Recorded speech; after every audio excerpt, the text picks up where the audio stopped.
We're up to mitzvah number 117. And again, we just started the book of Leviticus. And Leviticus, at least the beginning, begins with the laws of sacrifices. And we get an interesting law related to all sacrifices, and particularly to the mincha, to the meal offerings. And that is a restriction, a prohibition against bringing leavened bread or any sort of honey in sacrifices. The things that are offered on the altar cannot contain leavened bread or honey. And when we talk about honey, it means, of course, bee honey, or it also means date honey or any other fruit extracts like nectars, things that are sweetened. That does not enter the temple and certainly not on the altar. Now, included in this is a restriction against adding to the incense. If you were to add a little bit of honey, the Talmud tells us that the smell would be materially and radically improved. And if you just add a little bit of honey to the concoction of the ketores, the incense, it would make the smell completely irresistible, as is the smell was heavenly. But if you would just add that ingredient, it would make it just a different stratosphere, stratospherically better, but it was prohibited because honey and leaven are not entering the temple. Now, there are some exceptions. So, for example, the shtei halechem, the two loaves that are brought on Shavuos, the verse says explicitly that it must be brought from leavened bread.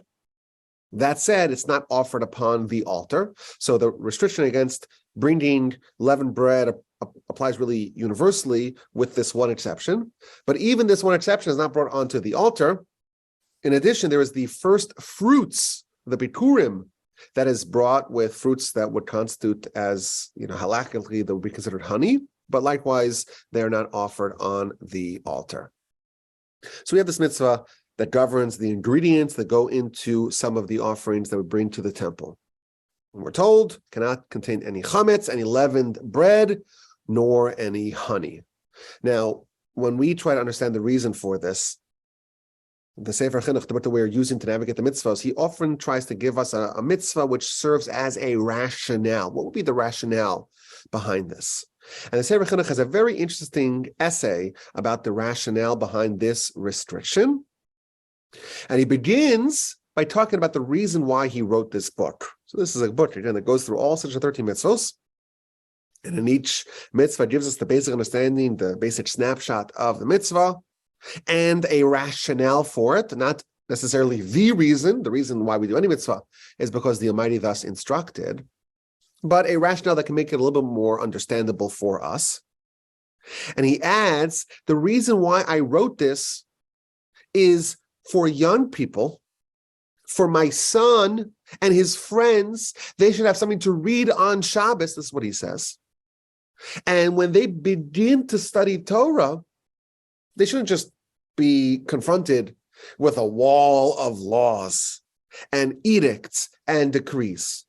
It should connect to them. They should have some rationale, some justification behind the mitzvahs, that it makes sense, it's logical, and that's a way to kind of begin a person's immersion in Torah. And there's a concern. If you just are confronted with all these laws, and it's just very rigid strictures about how you're supposed to live, and every area of your life is governed, and there's no reason, there's no rationale, there's no rhyme or reason, that will leave you with a bad feeling in your mouth. And in order for young people to be receptive to Torah, to not reject it, that's why I wrote this book. And he says, with this mitzvah, I'm struggling. I don't know why we have this mitzvah. And therefore, because you understand my approach, my reason for writing this book, you'll forgive me when I speculate. You can't criticize me. Don't hold me accountable for what I say, because I'm just speculating. You know my intention and my justification for writing this, and therefore, don't criticize me if you don't agree with my reason. That's his introduction. And he says, I'm going to share with you a theory as to why we have these restrictions to not bring chametz, leavened bread, and honey with sacrifices. And he gives some very interesting theories. So he begins by telling us that the objective of sacrifices in general, it's really there to send a message and to awaken the person who's bringing the sacrifice. And he's supposed to take some sort of lesson from his action. There's supposed to be some sort of idea, some sort of insight, some sort of takeaway that the person who brings the offering, brings the sacrifice, walks away with. And when it comes to leavened bread, chametz, if you've ever been to a matzah bakery, the one quality that's just buzzing about, that is palpable when you walk into the room, is speed. Why? Because there's a countdown timer. Once you mix the water with the flour, you have 18 minutes, and that's it. So you have to do whatever you can in these 18 minutes to not allow it to leaven. And it's incredible how many matzahs they will produce in one 18-minute cycle, because once the 18 minutes are over, they have to scrub down every part of the whole room and sterilize it effectively and begin anew. And therefore, the quality of matzah is all about speed and alacrity and energy. When you're bringing a sacrifice, you're supposed to take away a lesson. One of the lessons is the imperative for speed in doing the will of Hashem. He quotes the Mishnah. The Mishnah says that you should run like a deer to do the will of your Creator. We read in the Torah and in Rashi, for example, that mitzvos and matzos, a mitzvah and a matzah, they're actually spelled the same way in the Torah. They're pronounced differently, but the word mitzvot and matzot are spelled the same way. And just as when it comes to making matzos, we have to be quick and we have to be energized and focused and speedy, so too when it comes to doing the mitzvahs, don't tarry, don't procrastinate, don't just sit around and wait, I'll get to the mitzvah eventually. What's the rush? That's exactly what the Yetzer Hara wants you to do. I'll get to it eventually. It's fine, I got a long life ahead of me. I'll eventually get to it. If not now, when? If not now, when? That's one of the lessons, says the Sefer Chinuch, from this mitzvah. And he tells us that the concern is either by something that an individual does or by something that happens on a regular basis. When it's something that's out of the ordinary, it's a once in a year phenomenon, and it's done by the public, then there's no risk of having this negative takeaway of being lazy and procrastinating. And therefore, the one time a year that there's a public meal offering, i.e. the Shtei Alechem on Shavuos, then it's okay if it becomes chametz, because then there's no concern that there will be an aura, an atmosphere of laziness and sloth and procrastination. But the showbread that comes on a regular basis, it's got to be made out of matzah. So that's the Sefer Chinuch's theory as to why there cannot be any chametz in the temple. Well, what about honey? Why is honey restricted? So he says, very interesting. When you want to punish a child, you tell him, no candy. You can't have any sweets. Similarly, for adults sometimes have a weakness for delicacies, for junk food, and the gluttons fress and eat a lot of junk. And the Torah is trying to teach you a lesson on nutrition. and proper diet. And therefore, it's reminding you, avoid the junk. Don't follow your sweet tooth. Only eat healthy and nutritious food. And then he goes on to talk about the importance of good nutrition. He says, why are we eating?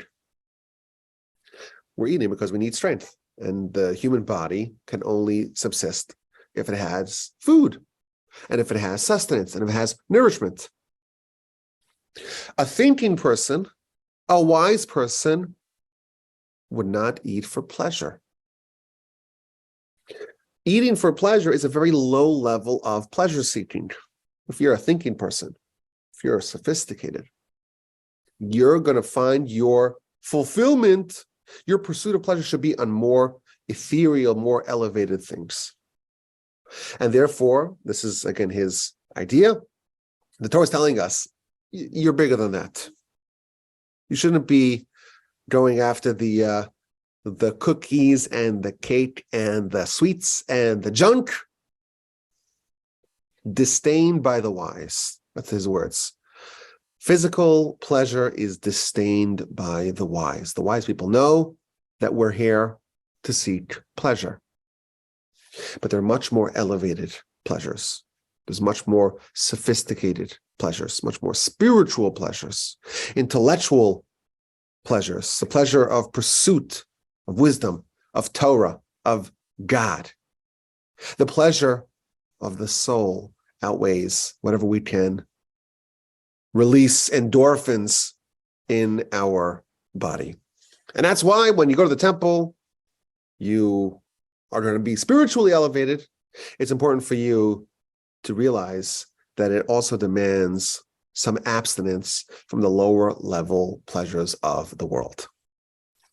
That's his initial idea as to maybe a reason behind the Torah's restriction against bringing leavened bread and honey with sacrifices. And then he offers a second explanation. He says that leaven, it expands, it puffs itself up. Similarly, honey and sweets, they stimulate us. And the Torah wants us to be humble and to not be arrogant or hubristic. And he quotes a verse in Proverbs, God hates the haughty and those who have an elevated heart. And therefore, when it comes to the temple, that perhaps is a second interpretation as to why we should eschew leaven and honey.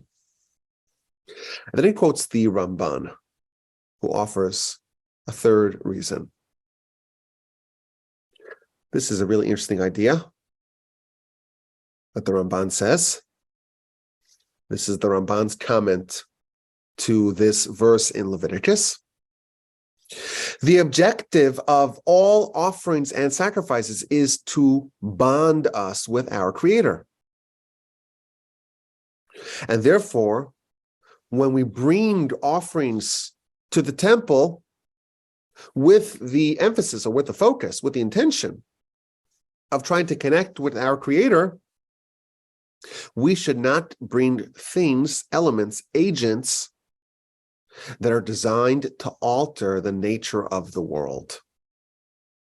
When you have a leavening agent, you're kind of saying, you're probably not saying this actively, but your deeds are saying, just the flour and water, that's not good enough. I need to have it expanded. I need to have more flavor.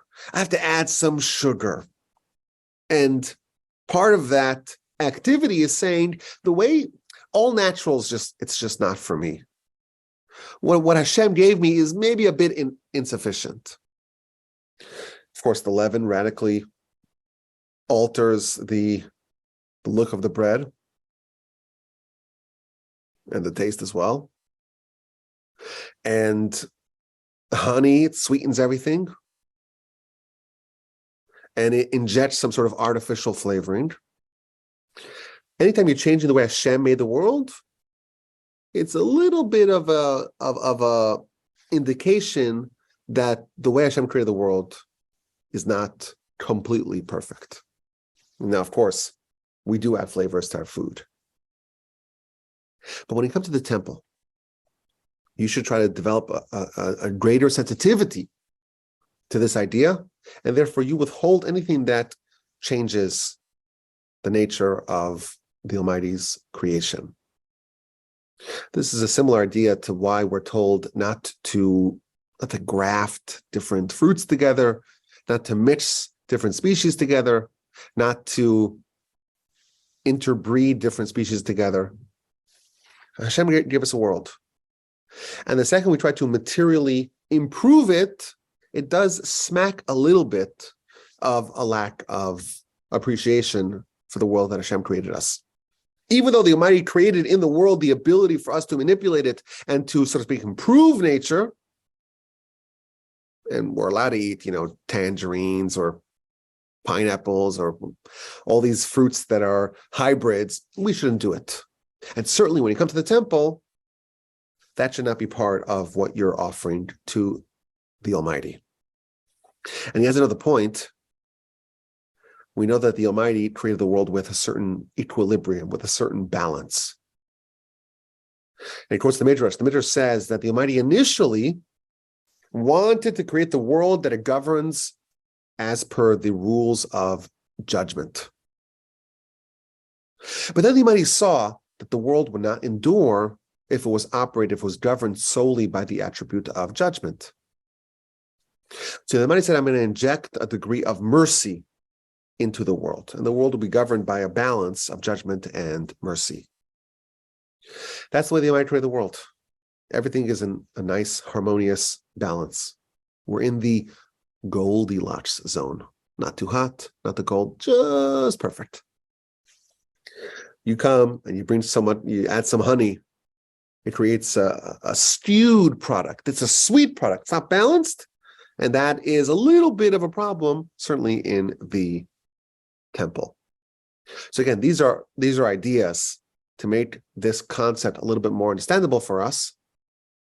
But the Sefer Chinuch is acknowledging this is not really the reason per se. These are some ideas to advance potentially ideas that we can use to understand this mitzvah, perhaps, and to take some sort of lesson home with us in the event that we are fortunate enough to bring a sacrifice and an offering to the temple. My grandfather, blessed memory, used to say that the Talmud compares the Yetzer Hara to the leaven in the bread. The Talmud in the Book of Brachos, page 17a. We want to do the will of the Almighty, the prayer goes. But what is stopping us? What's inhibiting us? The leaven in the bread. Leaven is synonymous with the Yetzer Hara. It takes the food, the sustenance, which we need sustenance, but it makes it a pursuit of its own. In an ideal world, you just partake from the world, from this physical world, whatever you need, but your ultimate goal, your ultimate objective, your ultimate pursuit is the spiritual agenda. But that's not what the Yetzer Hara wants. Yetzer Hara wants us to make this world the ultimate destination, the ultimate goal. And the pursuit of physical pleasures, that's really what we're living for. And thus, the Yetzer Hara is symbolic of the leaven in the bread. You need sustenance. Everyone needs nourishment and food to live. But how do you couch that food? If you're a foodie, as it's called, you're someone who's living for food. Well, what about your soul? What about the agenda of your soul? And therefore, we identify the Yetzer Hara as the leaven in the bread. It's the force that transforms food from something that you need, a necessary evil, into a destination. And thereby you forget what you're really here for. I have a statement that I say, and it gets all the Texans upset. all the Techsons get very upset with me. Rabbi, that is blasphemous. How can you say that? I'll say it nonetheless. After all, I'm the dictator of my podcast. I can say whatever I want. So if you're a Techson and you don't want to get upset, just plug your ears for a minute or two. I think that Buc-ee's is the Yetzer Hara. Here's why. It used to be, you were on a road trip. You have to get someplace. And your car can only, has 15 gallons of gasoline. That's it. And therefore you run out of fuel. You need to refuel. You go to this dingy little gas station and you're like, will I be shivved here? Is this a safe place? It's kind of scary looking, but I need the gas. That's the way it used to be. And then this Buc-ee's guy, they put up signs 150 miles ahead of the Buc-ee's that there's a gas station in 150 miles.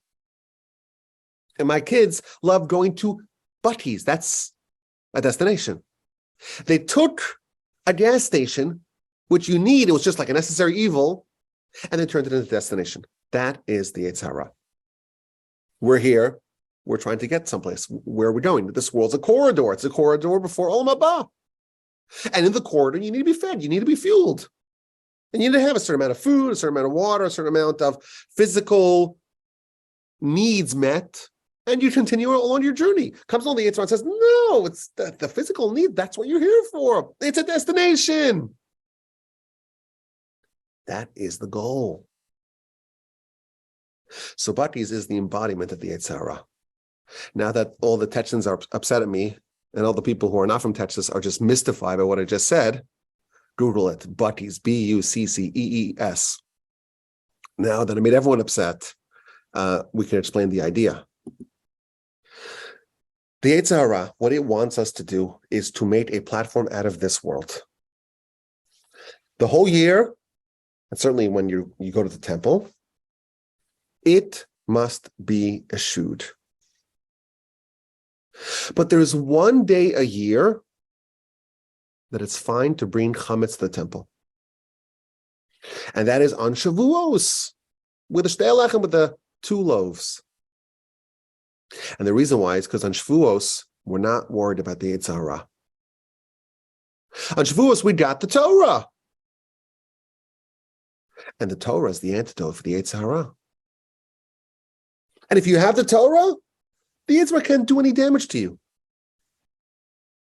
And therefore, the one day a year where you have the prophylactic against the Yetzer Hara, it's okay to have the shtei halechem, the 2 loaves offering, have some chametz in it.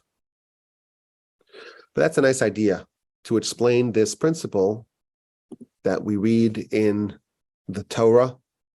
There is a restriction, a prohibition against bringing chametz and honey into the temple. Of course, we hope to be fortunate enough to bring sacrifices and offerings in the 3rd temple. May it be rebuilt speedily in our days. And now we have some reasons, some ideas that can be practical for us, even if we don't have a temple and we don't have the ability to bring sacrifices. The principle, at least the various ideas that were offered from the Sefer Chinuch, from the Ramban, from my grandfather Basa memory, that can be useful for us as well in our lives.